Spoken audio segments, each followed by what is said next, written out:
అందరికీ నమస్తే. Welcome to TR TV. నేను మీ తిరుపతి. రైతులు చూడాల్సిన వీడియో ఇది. మరీ ముఖ్యంగా రైతు భరోసా కోసం ఎదురు చూస్తున్నటువంటి వాళ్ళు చూడాల్సిన వీడియో ఇది. మీ వాట్సాప్ గ్రూప్లలో, మీ సోషల్ మీడియా ప్లాట్ఫామ్స్లలో కూడా ఈ వీడియోని షేర్ చేసేటటువంటి కార్యక్రమం చేయండి. చాలామంది రైతన్నలు రైతు భరోసా కోసం వెయిట్ చేస్తున్నారు, ఎదురు చూస్తున్నారు. ఎప్పుడు మాకు డబ్బులు పడతాయి, కాంగ్రెస్ ప్రభుత్వం ఎప్పుడు ఇస్తారు. ఇప్పుడు కాంగ్రెస్ అధికారంలోకి రాకంటే ముందేమో 6 గ్యారెంటీలు 100 రోజులలో అమలు చేస్తాం, 15,000 రూపాయల చొప్పున రైతు భరోసా సంవత్సరానికి రైతుల అకౌంట్లో డబ్బులు జమ చేస్తామని చెప్పి రకరకాల డైలాగులు చెప్పినారు. కాంగ్రెస్ అధికారంలోకి వచ్చిన తర్వాత ఏమో రైతు భరోసా 15,000 ఇద్దామనుకున్నాం, కానీ మా తాన పైసలు లేవు, కేసీఆర్ అప్పు చేసింది కాబట్టి 12,000 రూపాయలే ఇస్తామని చెప్పారు. మా రైతన్నలు కూడా సరే 12,000 అయినా పర్లేదు, కేసీఆర్ లెక్క కాకుండా మీరు ఒక 1,000 రూపాయలు 2,000 రూపాయలు ఎక్స్ట్రా ఇస్తా అంటారు, ఓకే పర్లేదని యాక్సెప్ట్ చేసిరు. కానీ ఆ 12,000 రూపాయలు కూడా ఇప్పుడు చక్కగా వచ్చేటటువంటి పరిస్థితి లేదు. ఆ రోజు కేసీఆర్ ముఖ్యమంత్రి ఉన్నప్పుడు, బీఆర్ఎస్ పార్టీ తెలంగాణ రాష్ట్రంలో అధికారంలో ఉన్నప్పుడు 6 నెలలకు ఒక పంటకు అకౌంట్లో 5,000 రూపాయల చొప్పున ఎకరానికి డబ్బులు రైతుల అకౌంట్లో పడుతుండే కేసీఆర్ ముఖ్యమంత్రి ఉన్నప్పుడు. ఇప్పుడు చాలామంది రైతన్నలు రేవంత్ రెడ్డి కంటే కేసీఆరే నయం, ఈ 6,000 రూపాయలు ఎందుకు, 5,000 రూపాయలు ఇచ్చినా మంచిగుంటుండే కదా అని చెప్పి చాలామంది రైతన్నలు అనుకుంటున్నారు. కేసీఆర్ను చాలామంది రైతన్నలు పొగుడుతున్నారు. కేసీఆర్ ఉంటేనే మంచిగుండు, మళ్ళీ కేసీఆరే ముఖ్యమంత్రి కావాలని చెప్పి చాలామంది రైతన్నలు కోరుకుంటున్నారు. రేవంత్ రెడ్డి ప్రభుత్వాన్ని రైతన్నలు పొట్టుపొడి తిడుతున్నారు. రేవంత్ రెడ్డి ప్రభుత్వం పైన రైతన్నలు కోపం మీద ఉన్నారు. ఇప్పటికిప్పుడు ఎంపీటీసీ జెడ్పీటీసీ ఎలక్షన్స్ జరిగితే ఫస్ట్ కాంగ్రెస్ పార్టీ పొట్టుపొట్టు ఓడిపోతుంది, మామూలు ఓడిపోదు. అట్లా రైతన్నలు గరం మీద ఉన్నారు. ఇప్పుడు నియోజకవర్గాలలో రేవంత్ రెడ్డి కనుక పోతే, కాంగ్రెస్ పార్టీ ఎమ్మెల్యేలు కనుక పోతే ఖచ్చితంగా నిలదీస్తారు, ప్రశ్నిస్తారు, అవసరమంటే ఉరికిస్తారు జనం. అంత కోపం మీద. కారణం ఏంది? రైతు భరోసా ఇప్పటిదాకా రాలే. 2025లో జనవరిలో రైతు భరోసా స్టార్ట్ చేసిండు రేవంత్ అన్న. జనవరి 26వ తారీఖు తర్వాత రైతు భరోసా స్టార్ట్ చేసిండు. వానాకాలం పంటకు సంబంధించి జనవరి, ఫిబ్రవరి, మార్చి 3 నెలలు రైతు భరోసా ఇచ్చిండు. 9,000 కోట్ల రూపాయలు 3 నెలలు 3 విడతలకు ఇచ్చిండు. మళ్ళా 3 ఎకరాలకు ఒక పంట, 6 ఎకరాలకు ఒక పంట, 9 ఎకరాలకు ఒక పంట అని చెప్పి 10 ఎకరాల లోపు పోయినసారి రైతు భరోసా ఇచ్చిండు. ఇప్పుడు రైతన్నలు ఏమంటారు, 10 ఎకరాల లోపు కూడా అవసరం లేదు, మాకు రైతు భరోసా ఒక 5 ఎకరాల లోపు అని ఇవ్వండి. ఇప్పుడు 5 ఎకరాల లోపు ఉన్నటువంటి రైతన్నలు సన్నకారు రైతులు, చిన్నకారు రైతులు.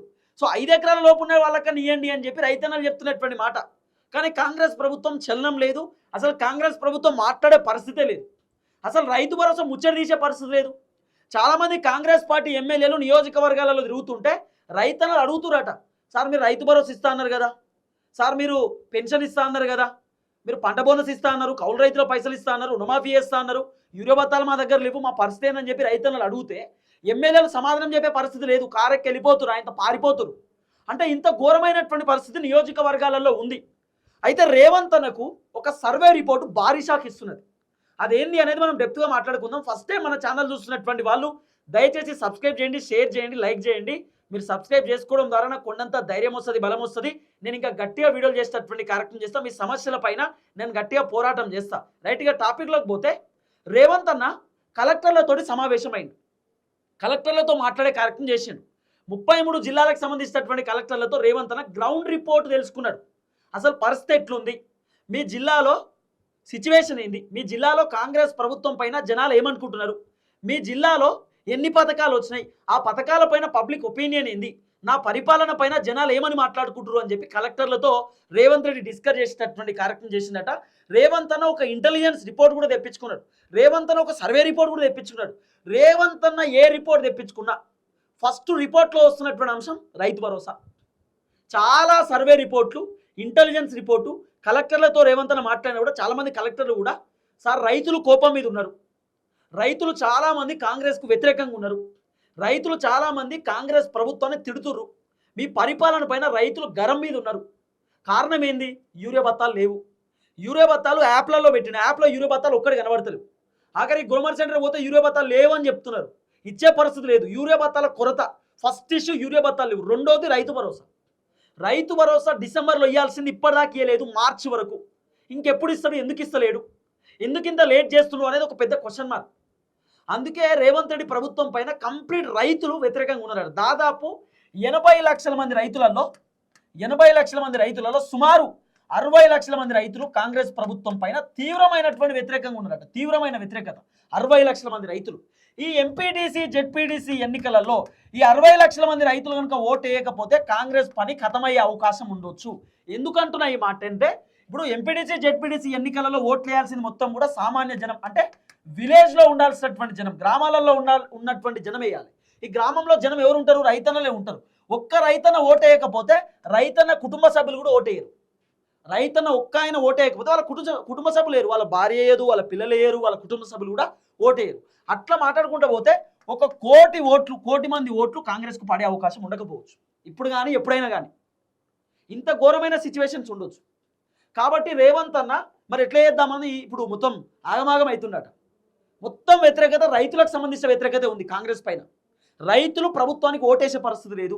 ఎంపీటీసీ జెడ్పీటీసీ ఎన్నికలలో రైతన్నలు కాంగ్రెస్కి షాక్ ఇవ్వబోతున్నారు, బుద్ధి చెప్పబోతున్నారు. కాంగ్రెస్ ఓటేసే సిచ్యువేషన్ లేదు. రేవంత్ అన్న ఇంటెలిజెన్స్ సర్వే చేపిస్తే ఆ సర్వేలో కూడా రైతు భరోసా ఇస్తేనే ఎంపీటీసీ జెడ్పీటీసీ ఎలక్షన్స్ పెట్టండి, లేకపోతే వద్దు అని చెప్పినట్టు. ఇంటెలిజెన్స్ సర్వేలో కూడా రైతు భరోసా ఇస్తేనే పెట్టండి, లేకపోతే వద్దు. నార్మల్ సర్వే కూడా వద్దు. లేకపోతే ఇప్పుడు కలెక్టర్లు కూడా రేవంత్ అన్న మాట్లాడినప్పుడు, సార్ ఫస్ట్ రైతులకు రైతు భరోసా ఇవ్వండి, చాలామంది రైతులు కోపం మీద ఉన్నారు, రైతు భరోసా ఇస్తే తప్ప మీ పైన వ్యతిరేకత పోయేటట్టు లేదు, రైతు భరోసా రైతుల అకౌంట్లో డబ్బులు వేస్తే తప్ప రైతులు కాంగ్రెస్ ప్రభుత్వాన్ని పొగిడేటట్టు లేరు, రైతులు కోపం మీద కాబట్టి ఫస్ట్ రైతు భరోసా ఏమని అందరూ చెప్తున్నారు రేవంత్ అన్న. ఇప్పుడు రేవంత్ అన్న రిపోర్ట్ తెలుసుకొని ఈ మార్చు సెకండ్ వీక్ లేదా థర్డ్ వీక్ రైతు భరోసా ఇద్దామని అన్నాడట. రైతు భరోసా ఇద్దాం. అయితే అసలు కథ ఏం తెలిసేమనంటే, మా దగ్గర పైసలు లేవంటున్నారు, మా దగ్గర డబ్బులు లేవు మా దగ్గర అని చెప్తున్నాడు కదా. అన్నిటికీ డబ్బులు ఉన్నాయి అన్న దగ్గర. ఇప్పుడు కేరళ ఎన్నికల కోసం రేవంత్ అన్న 100 కోట్లు 200 కోట్లు ఇవ్వడానికి రెడీగా ఉన్నాడు అనేటటువంటి ఒక చర్చ కూడా వినబడుతున్నది. కేరళ ఎన్నికల కోసం మన తెలంగాణ కాంచెల్లి 100 నుండి 200 కోట్ల రూపాయలు రేవంత్ అన్న ఇవ్వబోతున్నాయని ఒక చర్చ. తర్వాత గాంధీ కుటుంబానికి 1000 కోట్ల రూపాయలు కాంగ్రెస్ పార్టీ కార్యకర్తలు అందరూ పోగు చేసి ఇవ్వాలి, గాంధీ కుటుంబానికి ఆర్థిక సమస్య ఉంటాయని చెప్పిండు. మరి రైతుల మీద లేనటువంటి ప్రేమ గాంధీ కుటుంబం పైన అంతెందుకు వస్తుంది రేవంత్ అన్నకు? గాంధీ విగ్రహం పైన అంత ప్రేమ ఎందుకు వస్తుంది? రేవంత్ అని ఇంకో కొత్తిల్లు కట్టుకుంటున్నాడట. బట్టి విక్రమార్క కొత్తిల్లు కట్టుకుంటున్నాడు. బట్టి విక్రమార్క ఉంటున్నటువంటి ఏదైతే ఆ ప్రజాభవన్ ఉందో, ఆ ప్రజాభవన్లో కింద గడ్డి వర్చడానికి 60 లక్షల రూపాయల కాంట్రాక్ట్ ఇచ్చారు. గడ్డి వర్చడం, అది కూడా సెకండ్ హ్యాండ్ గడ్డి, కొత్తది కూడా కాదు. ఆ గడ్డి గ్లోబల్ సమ్మిట్ ప్రోగ్రామ్ పెట్టారు కదా, ఆడికెళ్ళి తీసుకొచ్చినటువంటి గడ్డి ఇప్పుడు ప్రజాభవన్లో పెట్టడానికి 60 లక్షల రూపాయల ఖర్చు. బట్టి విక్రమార్క క్యాంప్ ఆఫీస్ కట్టుకుంటున్నాడు కొత్తది. మంత్రులు కొత్త క్యాంప్ ఆఫీసులు కట్టుకున్నారు. కాంగ్రెస్ పార్టీ కార్యాలయాలు కడుతున్నారు ఇప్పుడు, పార్టీ ఆఫీసులు జిల్లాలలో, నియోజకవర్గాలలో. మరి వీటికి పైసలు ఉన్నాయి, మరి రైతన్నలకు పైసలు ఇవ్వడానికి ఎందుకు లేవు? ఇప్పుడు ఇదో పెద్ద క్వశ్చన్ మార్క్. ఇప్పుడు అదే అర్థం కాని పరిస్థితి. 9,000 కోట్లు ఆర్బీఐలకి అప్పు చేసి ఆల్రెడీ 6,000 కోట్లు కరగనాకిచ్చి పెట్టిరు. 6,000 కోట్ల రూపాయలు కాంట్రాక్టర్లకు వాళ్ళకి వీళ్ళకి ఇచ్చేసిరు. ఇంకో 3,000 కోట్ల రూపాయలు మిగిలి ఉన్నాయి. ఆ 3,000 కోట్లు ఏమిటికి సరిపోయే పరిస్థితి లేదు.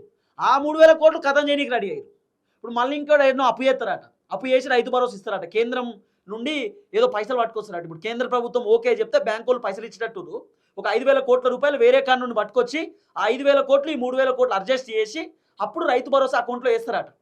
అది కూడా ఇప్పుడు కాదు, మళ్ళా ఈ మార్చు 15వ తారీఖు, ఈ మార్చి 20వ తారీఖు. అంటే ఎందుకంటే ఎంపీటీసీ జెడ్పీటీసీ ఎలక్షన్ కంటే ముందే కదా వేయాల్సింది. ఎంపీటీసీ జెడ్పీటీసీ ఎలక్షన్ కంటే ముందే వేస్తేనే రైతులు ఓట్లు వేస్తారు, లేకపోతే వేయరు. దుకాణం బంద్ అయ్యేటట్టు ఉందనేది రేవంత్ అన్నకు అర్థమైంది.